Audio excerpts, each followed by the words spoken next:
Et bien coucou YouTube, et ouais, j'espère que tu vas bien ici Kazoo Gaming. Aujourd'hui on se retrouve pour une nouvelle vidéo et oui, sur du Zen Zero. Ça fait longtemps qu'on s'est pas fait une vidéo sur le jeu, mais aujourd'hui il va s'agir d'une nouvelle vidéo analyse donc sur le prochain personnage qui arrivera donc sur le jeu mercredi prochain. On va s'analyser le Billy Stellaire. On va voir, on va bien décortiquer son kit, aussi tous les équipements que tu dois mettre sur le personnage. Et on va voir est-ce que le personnage est si intéressant que ça à invoquer et est-ce que je te conseillerais à aller invoquer le personnage ou même invoquer donc sur la seconde phase donc de la version 2.7 de Zenless Zone Zero, enfin de la version 2.8 même, donc de Zenless Zone Zero. Est-ce que je te conseille donc d'invoquer en phase 2 ou de skip donc pour la version 3.0 donc de Zenless? Voilà, j'espère que tu vas bien et que tu es prêt. Si tu apprécies ce type de vidéo, n'hésite pas à la liker, à t'abonner à la chaîne et activer la cloche de notification. N'hésite pas à me dire ce que tu penses dans l'espace commentaire. Est-ce que tu es hypé pour Billy et est-ce que tu comptes aller chercher ou aller chercher Orpheus, donc il sera disponible en même temps que lui donc pour la seconde phase donc de Zenless Zero, ou tout simplement skip donc pour la version 3.0 donc de Zenless. Moi je te dirai tout cela à la fin. Donc voilà, n'hésite pas à liker si tu apprécies ce type de contenu, t'abonner à la chaîne et activer la cloche de notification. Et évidemment, vous pouvez sur ma chaîne Twitch. Et oui, je ne le répéterai jamais assez, mais cet après-midi, donc je serai en live donc sur ma chaîne Twitch. Le lien sera disponible en description pour react au live d'annonce de la version donc 4.3 donc de HSR et préparer donc le petit Blade Mortenax. Et de toute façon, si tu n'as pas pu assister au live, donc tu auras la vidéo récap live donc sur le live de la version 4.3 donc de HSR qui sera disponible. Bon, maintenant je pense qu'on est parti et on va parler donc de notre cher petit Billy Stellaire. Donc Billy Stellaire fait partie donc de la faction de Lièvre Rusé, sera un personnage donc de rang S, donc il sera donc de spécialisation donc de rupture et un personnage donc d'éléments physiques. Aussi bien évidemment, bon, avant de poursuivre sur la présentation du personnage, mais tu l'auras compris, donc dans cette vidéo analyse, il y aura différentes parties qui seront disponibles via le timestamp, donc qui sera en description et tu peux accéder à différentes parties. Au programme de cette vidéo, on va voir la présentation donc de ce personnage, suivi donc de son kit, les différents moteurs remplis à équiper sur le personnage, les disques de poussée. On verra aussi par la suite ses équipes, donc les doublons du personnage, ses avantages, ses inconvénients, et à la fin donc ce sera la conclusion. Bon, maintenant on peut repasser donc à la présentation du personnage. Comme je t'ai dit, ça sera un personnage d'éléments physiques donc de rang S, donc 5 étoiles, faisant partie donc de la faction de Lièvre Rusé et de spécialisation de rupture. C'est-à-dire qu'il va avoir une excellente donc, capacité donc, offensive et de capacité de survie, et on va pouvoir faire des dégâts de transpercement qui vont ignorer la défense des ennemis, et on va infliger donc d'immenses dégâts. Voilà, donc ce personnage en rôle, ce sera un personnage donc qui sera maindiplay sur le terrain, c'est-à-dire que ce sera le personnage central donc autour duquel est constituée ton équipe, et tu vas faire la majorité des dégâts avec celui-ci. Tu vas avoir une attaque spéciale qui va te permettre d'augmenter tes propres dégâts critiques, et aussi donc tu vas pouvoir invoquer une moto et infliger donc d'importants dégâts physiques. Voilà, donc maintenant on va passer au passif principal de ce personnage. Tout comme tous les personnages donc de spécialisation rupture donc sur le jeu, donc ton Billy va avoir une force transperçante. Ta force transperçante donc en soi elle dépend en fonction de tes PV et donc tes PV. Donc en soi plus tu as PV, plus tu vas pouvoir augmenter donc ta force transperçante. Et ce qui va vraiment très intéressant, c'est que quand tu fais des dégâts physiques donc autour de ta force transperçante, donc tu vas pouvoir ignorer la défense des ennemis, et donc tu vas utiliser ta force transperçante comme multiplicateur de dégâts. Donc déjà, ce premier bonus donc d'ignorer la défense qui est très fort. Aussi, comme tous les autres personnages de rupture, tu vas avoir une barre donc une jauge donc d'adrénaline, donc que tu vas pouvoir augmenter en utilisant tes capacités en mode combat, ou bien dans l'open world tu vas pouvoir l'augmenter tout naturellement. Et si tes points de vie sont supérieurs à 25%, en appuyant donc sur ta compétence, ces derniers donc seront consommés pour activer ton attaque spéciale suppression de la conduite. Et au combat, donc chaque utilisation donc de ta compétence va nous permettre donc de bénéficier donc d'un bonus de dégâts critiques donc de 90% pendant 45 secondes. et tes déclenchements répétés, donc réinitialisent la durée. Si tes PV sont inférieurs ou égaux à 25%, donc ces dégâts donc, sont subis sont réduits à 50%. Aussi, je ne l'ai pas dit, mais par rapport aux valeurs, c'est sujet à la bêta, tout comme les doublons donc on verra dans cette vidéo. Donc ce qui veut dire que d'ici la sortie du personnage, donc peut-être que les valeurs donc elles vont changer, donc n'hésite pas à checker quand le personnage sera disponible. Ce qui est d'autant plus donc très intéressant, c'est que le personnage va bénéficier donc d'une détermination, ce qui va permettre que quand tes attaques vont frapper des ennemis, donc le montant dépend donc en fonction de ta compétence. Donc ta détermination donc, va se générer donc lentement au combat. Donc ça, let's go, c'est très simple. Et, et également, donc la limite donc c'est à 120. Et quand tu touches un ennemi avec ton attaque spéciale ou donc ton enchaînement, donc tu vas avoir un bloc donc qui va restaurer donc une détermination. Et si tu fais une esquive parfaite, donc tu vas pouvoir récupérer donc de la détermination. Et si elle est supérieure ou égale à 100, donc tu vas consommer 100 points de détermination donc avec ton attaque chargée. Et donc tu vas pouvoir donc foncer avec ta moto et activer ton attaque de base. Et aussi quand tu frappes un ennemi, donc en faisant une contre d'esquive, donc tu vas pouvoir restaurer des points de vie et donc ton attaque spéciale X ou ton attaque spéciale X restaure des points de vie. Voilà, en gros, ce qu'il faut retenir donc de ton passif principal, c'est très simple. Déjà, donc plus tu as de points de vie, donc plus tu vas pouvoir récupérer la force transperçante et grâce à ta force transperçante, en gros, on va pouvoir donc ignorer de la défense. Également, donc à chaque fois que tu vas faire ta compétence, donc tu vas récupérer des dégâts critiques, ce qui est vraiment très intéressant. Et naturellement, tu vas récupérer de la détermination.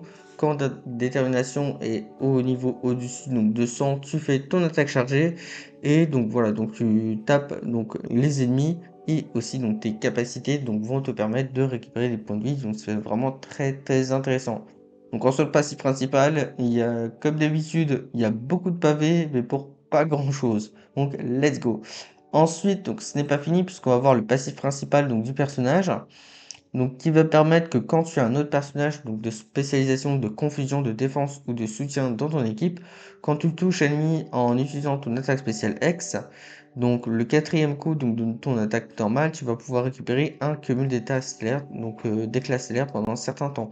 Tu vas avoir donc deux cumuls et un cumul peut être obtenu donc quand tu fais ta compétence et chaque cumul va permettre d'augmenter tes dégâts donc d'enchaînement, d'ultime, tes attaques spéciales X, tes attaques normales et ton attaque normale plein gaz stellaire.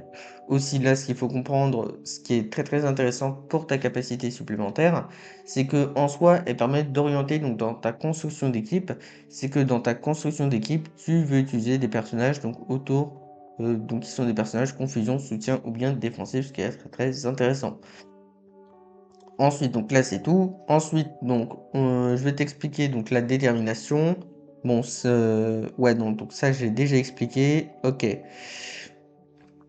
Alors maintenant, hop, donc on va parler donc de ton attaque normale, donc qui va être vraiment très intéressante. Mais avant, ton attaque spéciale X. Donc comme je t'ai dit précédemment, c'était des PV donc supérieurs à 25%, donc en appuyant sur ta compétence, donc tu vas pouvoir les consommer et à t'activer donc ton attaque spéciale, donc ta force motrice, ce qui va permettre donc de faire des dégâts physiques en continu et que si tu subis une attaque après l'utilisation de cette dernière, donc tu vas pouvoir débloquer une parade. Ce qui veut dire qu'on sera immunisé contre cette attaque et on va pouvoir récupérer donc de la détermination.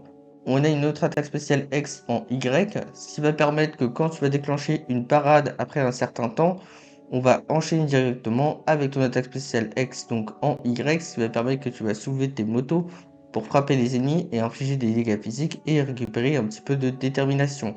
Et si ton adrénaline n'est pas suffisante après déclenchement de ton attaque, en faisant donc tu fais ton E maintenu pour faire des dégâts physiques et récupérer une certaine quantité de PV. Donc le skill, tu récupères des PV et tu augmentes donc ta détermination, tu fais des dégâts physiques, ce qui est très simple encore une fois. Donc ton attaque normale, donc comme je t'ai dit, on va pouvoir faire une attaque chargée pour infliger des dégâts physiques. Et c'est tout. Et ensuite, donc on va voir l'ultime, donc qui va permettre donc, de bondir en air et asséner donc un coup de pied violent donc contre ta cible et infliger donc des dégâts physiques. Donc, donc le personnage est invulnérable donc lors de l'utilisation donc de ton ultime. Ensuite, donc ce n'est pas fini par rapport à son kit. Hop, puisque par rapport à son kit, Voilà, on a donc le soutien rapide. Donc le soutien rapide qui va te permettre donc d'invoquer ton canon et d'infliger donc des dégâts physiques. Si tes PV sont supérieurs à 25%, cette capacité est remplacée donc par ton attaque spéciale X. Et elle peut être déclenchée donc toutes les 5 secondes. Après, quand tu fais ton assistance défensive, donc tu vas pouvoir parer l'attaque des ennemis pour donc en distribuant donc un étourdissement. Et le personnage est invulnérable et avec ton de suivi, tu fais ton attaque normale, donc tout soutien civil pour faire des dégâts physiques. Voilà. Et après, donc tu vas avoir aussi donc ton soutien d'esquive, donc qui va permettre que donc quand tu vas faire donc ton contre d'esquive, tu vas pouvoir infliger donc des dégâts physiques. Et voilà, et donc tu vas tourner en moto donc pour faire des dégâts physiques et infliger des dégâts. Voilà, donc du coup, en conclusion pour le personnage, donc qu'est-ce qu'il faut monter? Donc déjà, comme d'habitude, il faut augmenter le personnage jusqu'à son niveau maximum, donc jusqu'au niveau 60, et activer ses passifs. Ensuite, donc en soi, il faut activer toutes les capacités, mais donc le plus important, ça va être tout d'abord ton attaque normale, puisque tu vas faire la majorité des dégâts avec celle-ci, suivi de la compétence, suivi de l'ultime, et après les autres capacités ne sont pas ignorées, puisque tu vas pouvoir faire des dégâts complémentaires avec donc l'esquive ainsi que le soutien rapide donc, du personnage. Maintenant, quels sont les moteurs amplis à équiper pour le personnage? En termes de moteur ampli, tu vas voir donc son moteur ampli signature.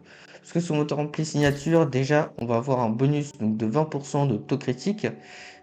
Et donc on va pouvoir récupérer donc 30% au niveau maximum donc, de celle-ci. Donc on a un bonus de 20% de taux critique.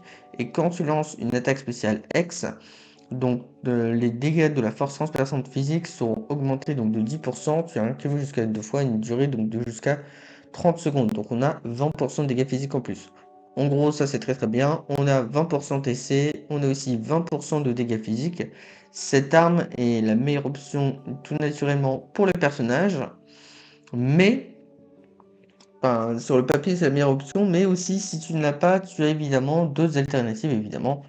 Comme d'habitude, les autres alternatives que tu vas pouvoir équiper au personnage, ce sont les autres moteurs remplis des autres personnages donc de spécialisation de rupture.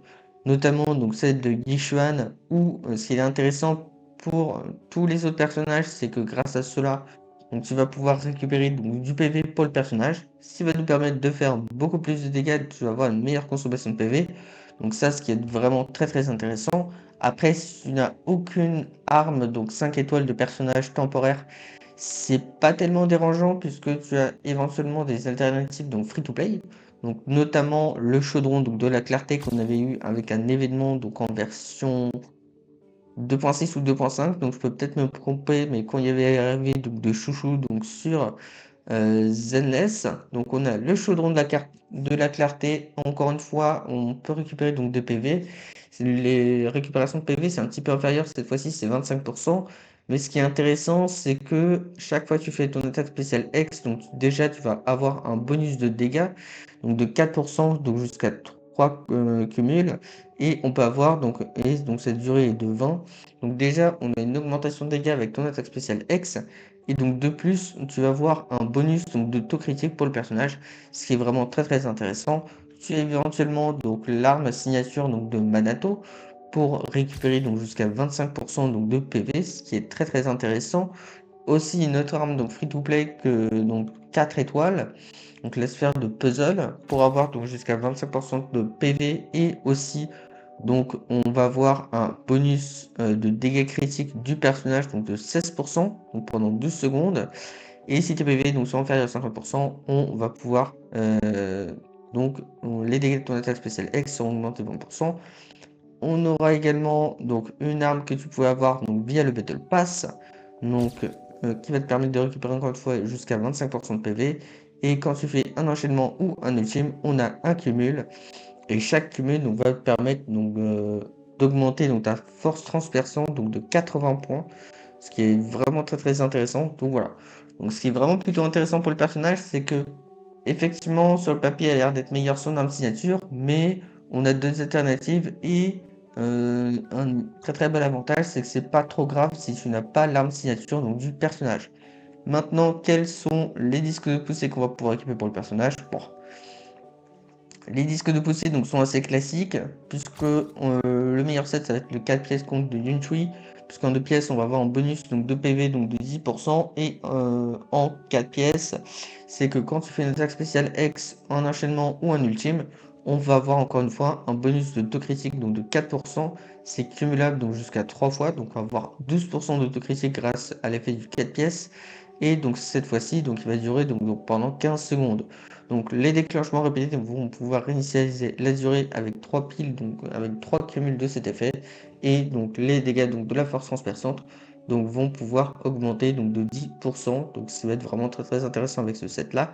Donc tu vas mettre le 4 pièces contre de Ninchui, et après en termes donc, de 2 pièces, donc tu vas vouloir mettre le 2 pièces donc balade et l'épée de forêt, donc qui va te permettre donc, de récupérer en 2 pièces donc jusqu'à 16% de dégâts critiques, et c'est ce qu'on veut pour le personnage.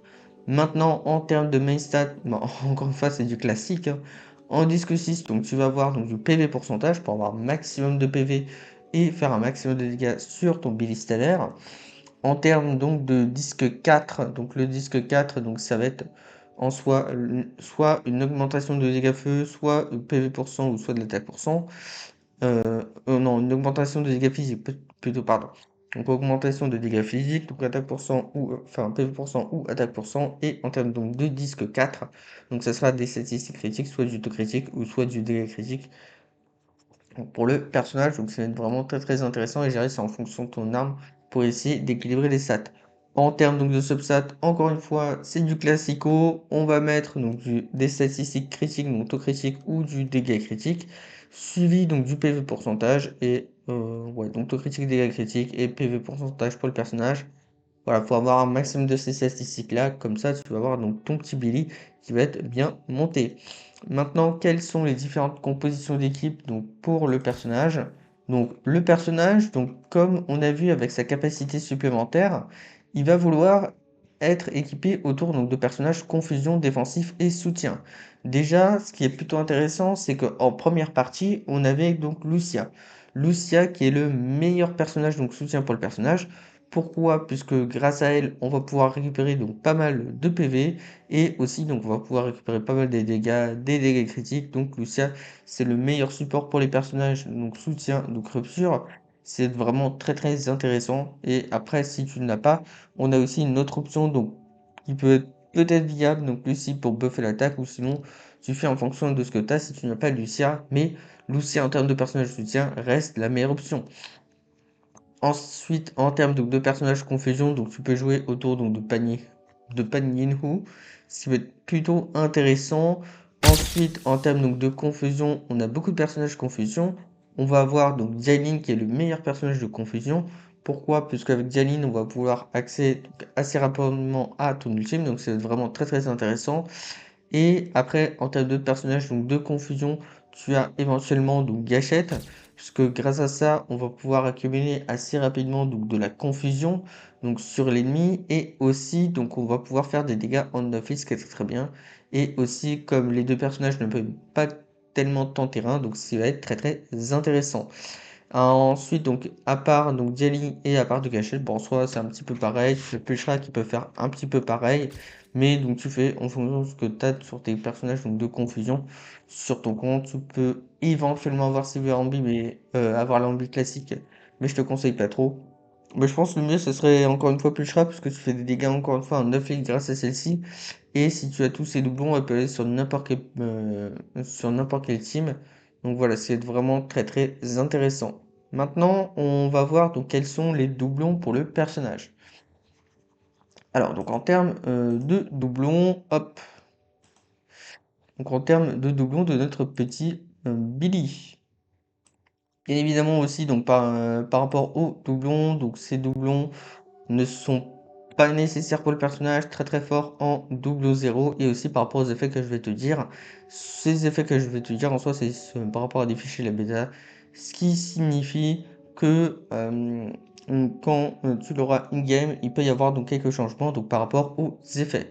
Alors, le premier doublon qui va permettre que ton passif donc, va restaurer 60 points d'adrénaline donc supplémentaires, donc quand tu vas entrer en champ de bataille, et aussi donc quand tu touches un ennemi avec ton attaque spéciale X, On va réduire la résistance donc physique donc de 18% pendant les 45 secondes. Si tu hésites entre son arme signature ou son premier doublon, donc son arme signature donc, sera la meilleure. Mais ce qui est plutôt intéressant avec son premier doublon, c'est qu'on va diminuer la résistance physique et on va faire plus de dégâts avec ce personnage. Ensuite, tu vas faire ton second doublon, c'est que le bonus d'augmentation de dégâts avec ton attaque normale, ton attaque spéciale X donc, sera augmenté donc, de 50%, et quand tu frappes un ennemi donc, qui est étourdi avec ton attaque spéciale X, on va accorder donc, le turbo compressé, ce qui va permettre que on va augmenter le dégât critique donc, de la prochaine instance donc, de 50% pendant un cumul. Donc là, très intéressant, puisqu'on augmente tes dégâts d'attaque normale et de compétences de 50%, et la majorité de tes dégâts se fait avec ton attaque normale, donc très fort, et aussi on a un bonus de dégâts critiques avec le personnage. Ensuite, nous allons avoir donc le quatrième doublon, donc la flamme de justice, ce qui va permettre que à chaque fois que tu vas faire ton attaque spéciale, on va avoir encore plus un bonus de dégâts critiques donc de 8%, donc cumulé jusqu'à 2 fois, ce qui nous donne un bonus de 16% de dégâts critiques qui est très fort. Et donc si tes PV sont inférieurs à 35% et que ton personnage n'est pas le personnage actif, donc on va pouvoir récupérer donc jusqu'à 35% donc de PV. C'est plutôt intéressant, c'est qu'on va pouvoir avoir un bonus de dégâts critiques et récupérer plus de PV avec ce doublon. Bon après ce doublon est un petit peu situationnel puisque logiquement le petit Billy c'est un personnage main DPS. On veut que le personnage soit tout le temps sur le terrain. On va voir donc tout naturellement le sixième donc doublon, donc le chevalier étoilé, qui va permettre que quand tu vas faire ton ultime, ton attaque normale, donc ta force transperçante augmentera donc de 18%, et après que tu fais donc ton quatrième coup, tu vas voir un cumul, donc tu peux avoir jusqu'à 6 cumuls, et donc quand tu vas faire ton ultime, tu vas consommer 2 cumuls, ce qui va te permettre donc de récupérer donc une force donc 100% pure, donc une force transperçante 100% en plus, pour faire beaucoup plus de dégâts physiques. Donc c'est très fort. Les meilleurs doublons, donc c'est la M1, donc la doublon 1, 2, 4 et le sixième. Donc peut être très fort, mais je pense que le personnage peut se débrouiller sans aucun doublon. Voilà. Maintenant, quels sont les avantages et les inconvénients du personnage? Donc, les avantages pour le personnage, c'est qu'il a un gameplay très simple. Aussi, on a ses différentes capacités, donc il va me permettre également donc, de simplifier donc, le build donc, de celui-ci. Et aussi, donc, par rapport à notre petit Billy, c'est un ouais, donc, gameplay très simple. Aussi, c'est un personnage donc, voilà, qui va être franchement ouais, plutôt puissant et plutôt intéressant donc, sur le jeu. Voilà, donc c'est un bon personnage, donc main DPS. Et c'est à peu près tout donc, par rapport au personnage et par rapport aux avantages de celui-ci. Ah non, c'est pas tout, puisque tu as aussi son moteur ampli. Donc il n'est pas dépendant de ton moteur ampli, ce qui est vraiment un très bel avantage pour le personnage. Aussi, si tu essaies donc de planifier pour tes poules des prochaines versions, donc c'est très intéressant. Et aussi, donc en termes d'inconvénients, c'est que déjà en inconvénient, c'est en fonction de toi, c'est aussi le gameplay avec la moto, ça peut ne pas plaire. Donc d'une part, et secondement, c'est que c'est le personnage, bon, c'est un petit qui reprend un petit peu tout ce qu'on a vu en termes de personnage, donc rupture, qui est un énième personnage donc de rupture et qu'on en a plein. Donc ça fait un petit peu de doublon pour les autres personnages donc, que tu as. Et franchement, donc même au niveau des builds et au niveau de son kit, en soi, ça change pas beaucoup des personnages donc rupture, et je dirais que c'est ça. Et aussi, si tu as d'autres personnages rupture, donc je te conseille à ne pas aller chercher donc le personnage. Et du coup, la question, est-ce qu'il faut invoquer lui ou Orphée? Et bien en soi, je te conseille donc de n'invoquer aucun des deux, puisque aussi en version 3.0, on le sait, on va avoir donc l'arrivée donc du coup donc d'une nouvelle méta. Donc on va avoir deux personnages donc qui va être sans doute beaucoup plus intéressant que ces deux-là, donc Billy ainsi que Orphée. Enfin, Billy, c'est un personnage donc qui ne t'engage à rien, et en plus, si tu n'as pas Lucia sur ton compte, donc je te conseille doublement à skip sur le personnage. Parce que en soi, si t'as pas Lucia, les performances de son personnage donc, vont être franchement donc très limitées. Et aussi donc par rapport à Orphimagus, en soi, je te conseille de ne pas invoquer sur ce personnage-là. Parce que ce personnage, bon, C'est un personnage donc clairement est flop et qui est vraiment pas très très intéressant. Et le plus intéressant, donc ce serait donc d'aller chercher en version 3.0, puisque tout de même, on va voir aussi en version 3.0, donc ça c'est officiel. Donc on va voir donc Norma et aussi on va voir donc Norma et l'autre personnage, je me rappelle plus de son blaze. Attends, hop. Oui, et Velina, et donc du coup, Velina donc, va permettre de buff tes teams Anomalie, et aussi donc tu vas voir Norma donc, qui va être très très fort autour donc, des teams de rupture, enfin qui va être plutôt potable autour des teams de rupture. Après on verra quand ces personnages seront disponibles. Et aussi tu as un autre personnage gratuit donc qui sera le Pyrois, et son gameplay donc pourrait changer. Donc le gameplay des autres personnages d'habitude, et franchement aussi, j'ai regardé vite fait au vu de la bêta, mais c'est un personnage qui va avoir énormément d'ultimes. Et je pense qu'il va être très très puissant et il va être gratuit et je pense qu'il va littéralement que ses performances vont littéralement dépasser donc le Billy. En conclusion, Billy a l'air vraiment un très très bon personnage, un très très bon kit, mais le défaut c'est qu'il fait doublon avec nos autres personnages. Donc il y a un énième personnage donc de rupture, qu'on a déjà pas mal de personnages donc rupture sur le jeu. Et donc si tu veux optimiser ton compte, donc je te conseille à ne pas aller chercher. Mais après si tu veux jouer en termes de gameplay ou de design, ou si tu kiffes tellement mon personnage, eh bien fais-toi plaisir. Voilà. Merci d'avoir suivi cette vidéo et nous on se dit à plus. Bye YouTube. Et n'hésite pas à t'abonner.